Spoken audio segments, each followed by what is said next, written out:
Bonjour à toutes et à tous ma team, j'espère que vous allez bien. Aujourd'hui pour cette nouvelle vidéo, on se retrouve pour une présentation complète de la première étape du Critérium du Dauphiné 2020. Comme promis, on avait donné un rendez-vous pour ce Critérium du Dauphiné pour le suivre en intégralité. Donc la team, vidéo avant course et il y aura aussi les vidéos résumées une fois que l'étape se sera déroulée pour mettre les plus grands moments de la course. Donc n'hésitez pas à vous abonner à ma chaîne YouTube pour tout cela. On est de plus en plus nombreux et nombreuses sur ma chaîne YouTube, donc continuez la team à vous abonner pour les nouveaux, les nouvelles, à partager, ça fait hyper plaisir. Et c'est parti pour cette première vidéo, présentation complète de la première étape du Critérium du Dauphiné. Donc voici le profil de l'étape, 218,5 km avec 7 ascensions au programme et déjà une première explication entre favoris. Et en tout cas, il faudra répondre présent pour cette étape.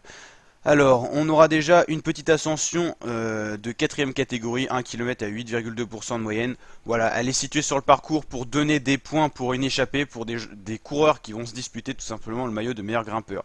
Ensuite, on aura le col du Béal qui va venir rapidement, 10 km à 5,6% de moyenne. C'est assez roulant, mais ça va fatiguer les coureurs. Ensuite, on va enchaîner les difficultés, mais c'est à chaque fois des difficultés assez roulantes.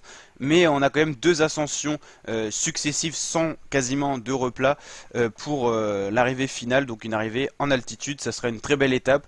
Des punchers pourront peut-être remporter l'étape ou peut-être une échappée si le peloton les laisse aller au bout. En tout cas, ça attribuera le premier maillot jaune de ce Critérium du Dauphiné. Grande répétition avant le Tour de France qui arrive le 29 septembre, qu'on suivra d'ailleurs en intégralité sur ma chaîne YouTube. Donc n'hésitez pas à vous abonner pour cela, la team.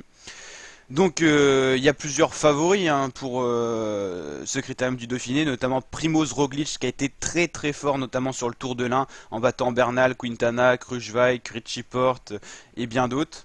Donc Roglic fait partie des gros favoris, notamment devant Egan Bernal, tout ça. Et il y a Quintana également, mais bon, Quintana il est un petit peu en dessous, il n'est pas encore au top.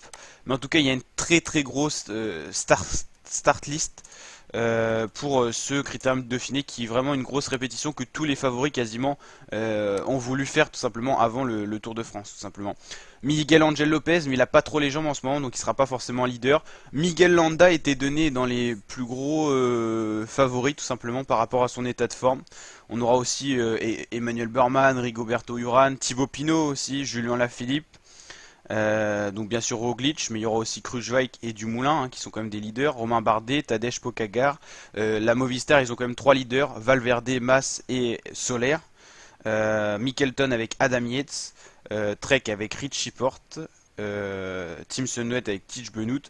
Bien sûr, là on donne les grands noms qu'on connaît pour être favoris sur des courses d'une semaine, 3 semaines, mais on pourra aussi avoir des surprises avec pas mal de nouveaux coureurs qui se sont révélés cette année, notamment Pedrero, Vlasov, qui étaient inconnus en grand public encore de ça il y a 1 ou 2 ans. Kreuziger, Miguel Landa, on en a parlé, Guillaume Martin qui est plutôt en forme, Dan Martin, pas trop en forme lui par contre. Ou encore Fausto Masnada, lui il faudra faire attention à lui, c'est un coureur complet qui grimpe très bien. Et Pierre Roland pour BNB Vital Concept, ça sera peut-être plus une victoire d'étape pour Pierre Roland. Donc voilà la team, n'hésitez pas à liker la vidéo si elle vous a plu, on se retrouve tous les jours pour une vidéo avant course et bien sûr il y aura les résumés après chaque étape. Je vous dis à très bientôt pour de nouvelles vidéos. Ciao ma team.